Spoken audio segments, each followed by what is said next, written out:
Hey YouTube, welcome back to our channel. My name is Elena. And I'm Bjorn. And we are Viking Age reenactors and living historians here to talk with you about your favorite Viking shows.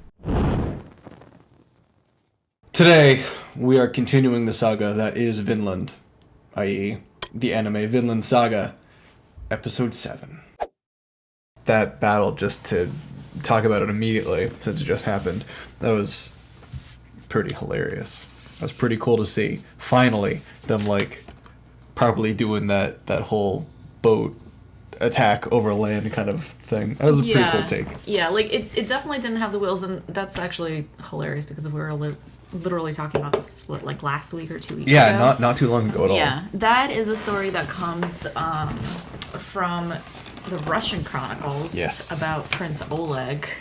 Mm-hmm. Going against the Byzantine Empire. Yeah, it didn't happen in France, obviously, but just the fact that they're taking some of these other stories and just kind of interspersing them here, it kind of followed that same dynamic as Prince Oleg's story did as well, where they try to overtake the city, or they didn't, but another army did, I guess, in this case. Yeah. But they tried to overtake the city and they couldn't get in, and finally Prince Oleg had his thought to bring the ships out of the sea. Yeah, that brilliant idea. Yeah, and he did it with actual wheels. He didn't do it with men carrying the ships. The ships would have been way too heavy. Yeah, a ship like that size, I don't think the crew could really pick it up and run full speed with it. Holy.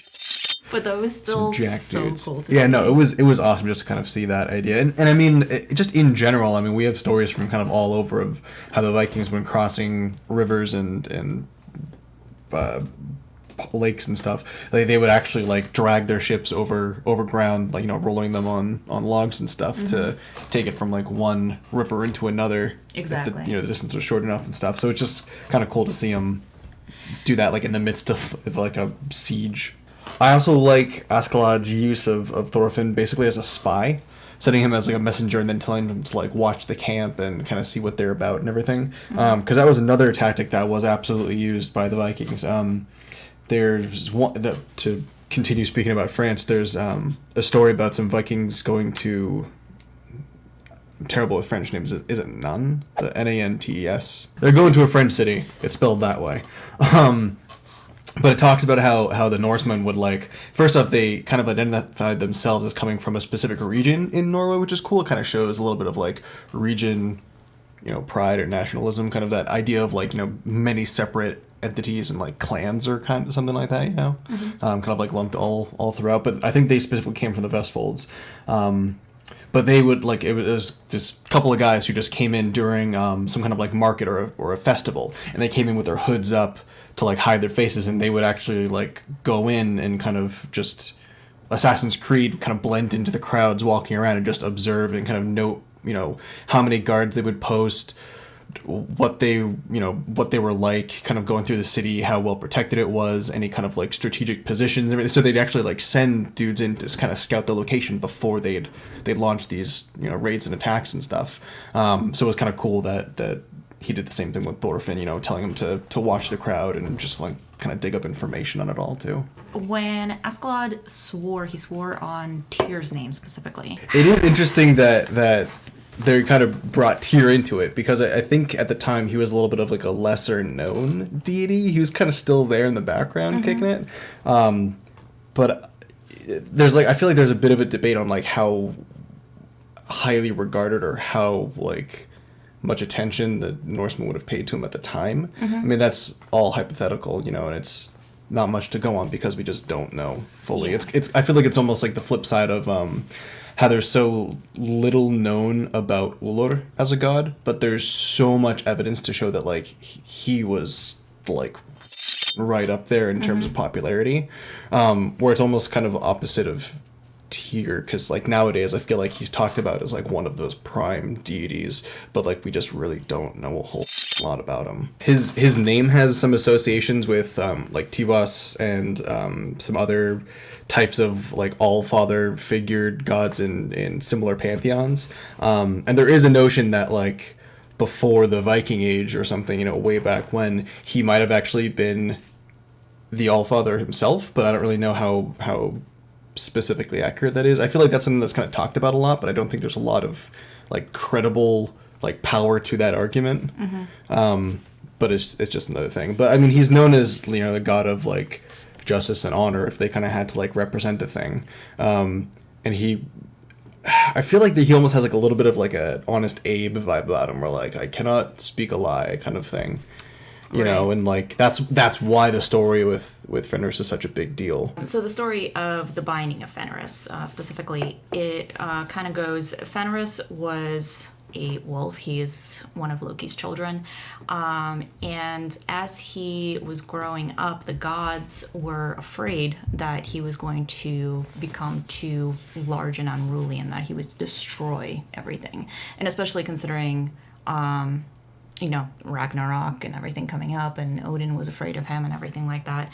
So they devised a plan where they would play a game with Fenris, being like, oh, if we bind you with these ropes, bet you can't get out of them. And then Fenris, being a pup, large pup at this point, but still a pup, would basically be like, yeah, sure, bind me up and I will get out of it.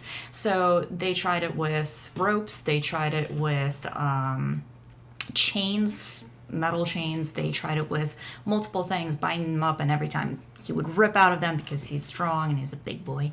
And it was all fine. And the reason why they were playing this game with him was because they wanted to find something that would bind him. They wanted to find something that he would not be able to get out of. Yeah, because they were afraid of him. Yeah, so they could lock him up and put him away, and he wouldn't cause any mischief or trouble after that. Or problems because he was like getting too big for Asgard and was like destroying the place. Exactly. And they had this very fine, what was it? Not rope, but very fine, like, you always described it as like this like tablet woven band. Yeah, I always thought of Dreipnir as this ribbon was kind of like a tablet woven, delicate thing. And of course, we just have it lying around because this is our home. But it's just kind of like this soft, silky kind of just delicate, fibrous type deal. Almost just like kind of obvious in. Like, okay, there's something about this. Like, obviously, I can break out of something as wimpy as this. So, like, what are you planning? Exactly. And that was Fenris's kind of attitude coming into it, too, when he saw it. He was suspicious. Yeah, he was very suspicious about it, and he was just like, I'm pretty sure that there's something about this ribbon, and if you bind me with it, I won't be able to get out of it, so what are you up to? So it was actually Tyr that went up to him and talked to him about it, was like, it will be fine. And for Tyr being, the god of honor, basically, this was a big thing because he knew that if they bound Fenris in this ribbon, then he wouldn't be able to get out of it. Yeah. So it was a huge thing for him to kind of elect to step up and say that to him, essentially. So yeah, and like even more than that though too is because Fenris still didn't really like trust them, so he said like, okay, I'll do this, but you have to put your hand in my mouth because I need a safeguard against anything. So like if I can't get out of this, then you can't get out of this either. Exactly. Without making a sacrifice. And Tyr elected to still do it, full knowing that Fenrir was going to be bound, and like therefore giving him a false sense of trust and making that sacrifice to kind of go against his own character. Exactly. And so Tyr placed his hand in Fenris' mouth. They bound the wolf up. He couldn't get out of it, and then he was just like, okay guys, you can unbind me now, which they didn't. So he bit Tyr's hand off, which is the story behind why Tyr does not have a hand and why Fenris was bound in the first place. Yep. So I just found it interesting that out of all the gods that that Askeladd would swear on, it would be Tyr, because we do have those stories that kind of showcase that he is supposed to be that honorable god, and maybe not 100% of the time as that story shows, but it just is interesting to kind of bring it up because beyond that we don't really know a whole ton about Tyr. He doesn't really come up in too many other stories. He comes up a little bit in Lokasena, but he's we hardly have any information on them comparatively. Exactly. And it is kind of strange that they'd associate it, like, that kind of aspect with it, with the honor duel thing. It's those types of details, though, that I look at and I can tell that they at least did their homework. Because while the historians will always debate about, who Tyr was to the Norse people specifically. And we'll go back and forth and more information will come out at some point and we'll reassess exactly what we believe. But I can tell that they read the Norse mythology and they learned about these gods and they decided, well, Tyr is supposed to be this honorable god, so we're going to have him swear on Tyr and not on Odin. And that's something that really strikes me about the show is you can tell that they did their homework and all of these little details that they put in there. Totally. A couple of other, and these are very small details. So we noted that they had the Nefertopol pieces on the map, which is always fun to see. Yeah, I enjoyed that. It at least made the whole kind of idea of strategizing around a map like a little bit more feasible by using like a proper gaming piece. That was just a nice little flair and a touch. I appreciate that as just a human with rational thinking. They're not making these huge like realistic models or scale renderings or just goofy whatever else you'll have it. Yeah, and then the last thing I had here was winged spears, and we had talked about winged spears before, but I wasn't sure if we wanted to cover it here as well. Just watching the weapons in the show in general is kind of interesting to me, aside from the crossbows, because again, they didn't have crossbows to our knowledge. Yeah, I guess I'll talk about the spears and crossbows, because we've talked about crossbows and stuff before, and that's a kind of like a strange bit of technology that kind of comes and goes, I guess, as it were, because it's definitely an old invention. They had it like Alexander the Great, and people had it in the ancient world essentially, and then like all of a sudden it just kind of like disappears for a bit. And then just kind of like reemerges kind of sporadically. And I think it kind of came into existence in Europe somewhere in like the 7th century, if I remember correctly. And I think there was some mention of the Franks having it in like the 9th or 10th.